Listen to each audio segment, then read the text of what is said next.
So 5114, the last of the FMPs, and then the three tomorrow, the other two tonight and the one on Wednesday are all advanced training. So this one's found on page 145 of the task guide. So we're now getting into the nitty-gritty of separating the course into the technicians and the mission pilots. So as I said at the beginning, technicians are very important to the mission. You need to be a jack of all trades. And why is this not working? Let's try this again. Show presenter view. There we go. Now I've got my notes. So a technician is a Jack or Jill of all trades. She's an observer, a scanner, a designer. He's also a technical support, software engineer, and the ever popular gopher. And if you don't know what a gopher is, it's a person that goes for this, go for that, go for this, go for that. So to continue the idiom, you may be a Jack or Jill of all trades, but to say that you are a master of none does not give the technician the proper reverence that the technician deserves. So let's take a look at some of these tasks individually. So probability of detection, what is it? Anybody know? Probability to determine whether a failure is or will occur. Pretty good. It's actually an approximate 60-page theory that relies on a whole bunch of formulas, and we're going to be going over them over the next 4 hours. No, just kidding. Bottom line is, because luckily for you, Colonel Bomer doesn't want me teaching the entire theory. We just need to know one thing, and it's exactly what you just said, and it gets broken down. Can we get the job done properly and efficiently? Okay. The probability of detection, if we've done it properly and efficiently, it's there. If it's not, if we can't, then it's not there. So how do we do this as a technician? We ask questions during briefings to ensure you really understand your assignment. Take the time with your mission pilot to plan the flight thoroughly and make sure you both are prepared to fly it before you leave mission base. Doesn't have to be leaving home, but when you get to base, before you go out to where you're going to launch the drone, make sure you both know what's going on. The knowledge enables you to concentrate on the mission and increasing its effectiveness, whether it be for search and rescue or for photography. Recommend optimum altitude and airspeed. If you have to modify speed on a southbound leg and increase speed when you turn northbound in order to maintain a constant speed, then let the pilot know. Okay. Yes, they may be the one with the tablet, but if you've already been able to get that, don't be afraid to ask it. As we said in a prior thing, you need to be able to communicate as a team, and there should always be respect for that communication. Okay. When you're giving your debriefing, be brutally honest about the effectiveness, not only of the mission, but of your own participation within that mission. And stay proficient in your technician, observer, and scanner skills. Keeping on top of these things will always increase your level of proficiency and make your team and will make CAP stronger in what we do. So, observing flight safety. Principal responsibility of the technician is to maintain visual line of sight. Okay, so remember we talked earlier, remember I said the squitter at that time, the task said this, then something got written later on, and that's why we kind of corrected it at the time. So one of your major responsibilities is to maintain that visual line of sight of the UAS through all phases of the mission.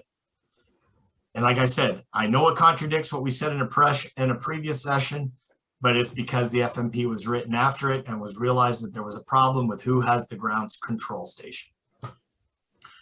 Bottom line, whoever has the ground control station monitors the ground control station. So if you can separate it from the remote, then you're going to make sure that the pilot is the one that keeps the visual line of sight. You're going to be monitoring the ground control. Okay.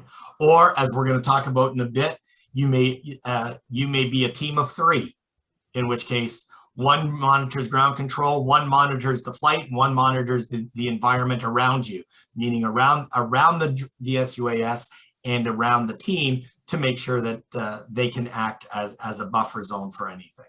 Okay.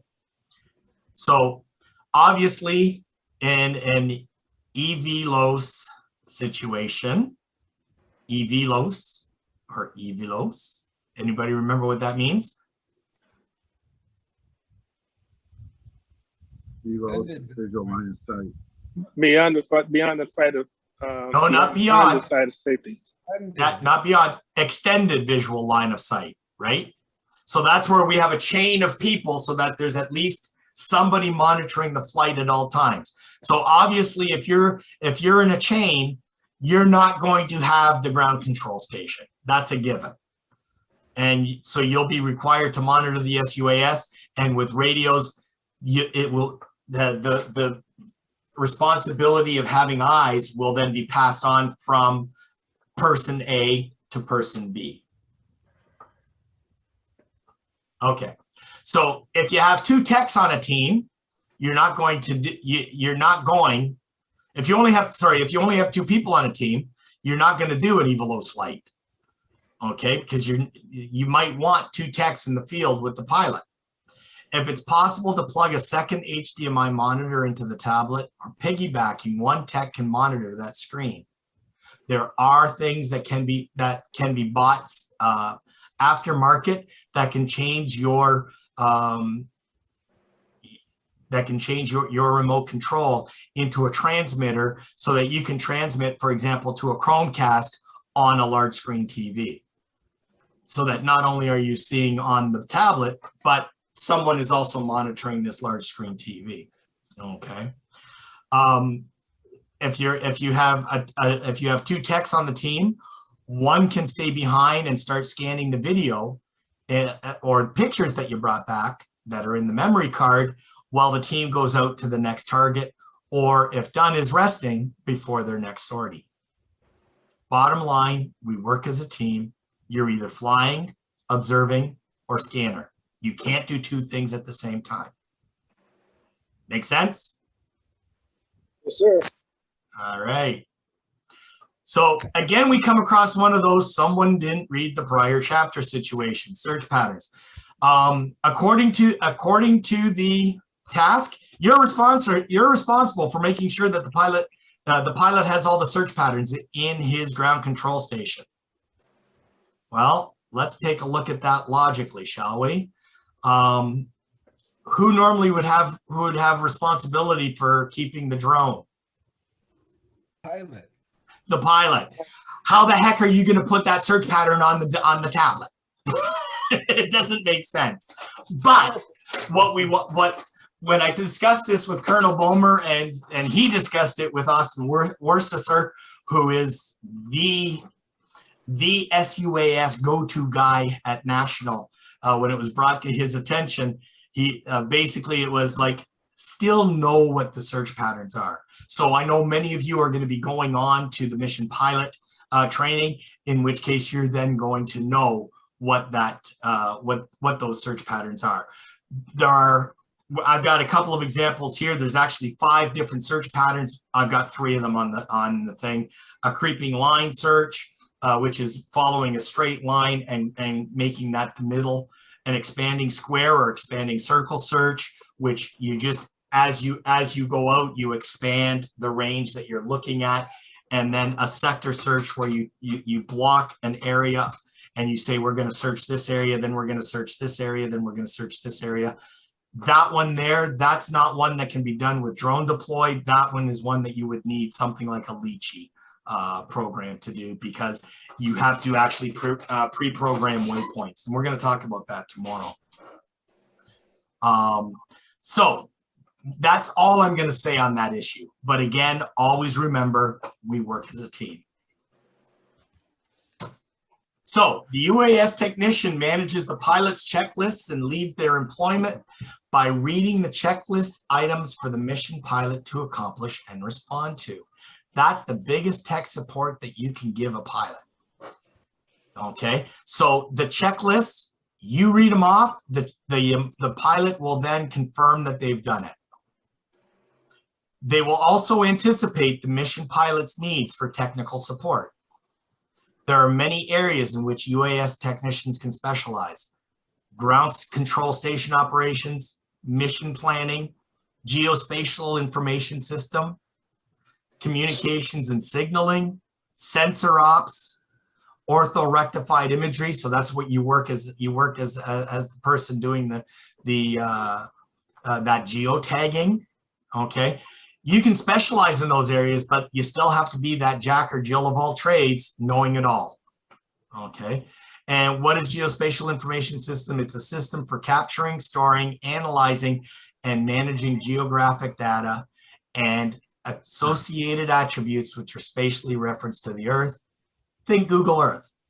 If you can put a picture into Google Earth, which you can, you've developed everything and you've now put it into Google Earth, so that for example, the Google Earth where you're looking is 3 years old and a new building's gone up and we just happen to have a picture of it, we can actually put that in Google Earth and it's geospatially referenced through Google Earth to know exactly where it's going. Okay. So a lot of what we're talking about here is for future thought when it comes to using sensors.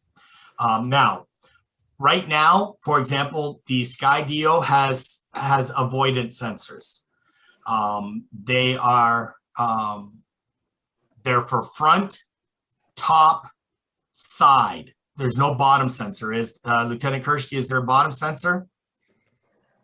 There is. It will avoid the ground if you come down to it. Yep, there is. Okay, so there's a bottom sensor. Okay, but again, those sensors aren't made for twigs. They actually see big objects. But it can't see the trees for the forest. Whoops, wrong way.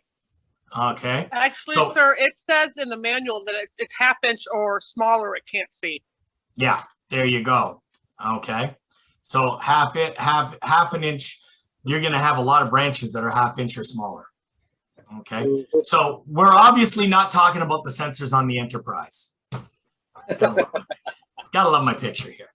But depending on the filters and the special cameras that we might use, you as a technician may be monitoring visible imaging, infrared imaging, multispectral imaging, and video imaging concurrently, and storing and cross-referencing the separate feeds for later exploitation. So that's ultimately going to become the responsibility of the technician. So again, not something that we have right now in anything that we are using, but it's stuff that's out there. On the big $10,000 and $15,000 drones, that's all available. We just don't have that. We don't have those drones. We don't have, we have the $2,000 and $2,500 ones. And so right now we're going to be looking at that. And then of course the UAS tech would also be responsible for setting up and managing a tracking antenna for control links. If we're looking at extended, again, depending on what the laws read, depending on what the regs go, how our proficiency is, we may extend so that we may be flying SUASs 5 miles from where we're standing at some point, using extended tracking antennas and control links. So that as the basis, that's what you do as a tech. I mean, we've gone through everything else, but those are the main things. So anybody scared about continuing on as a tech? Nope. No. All right. Any questions?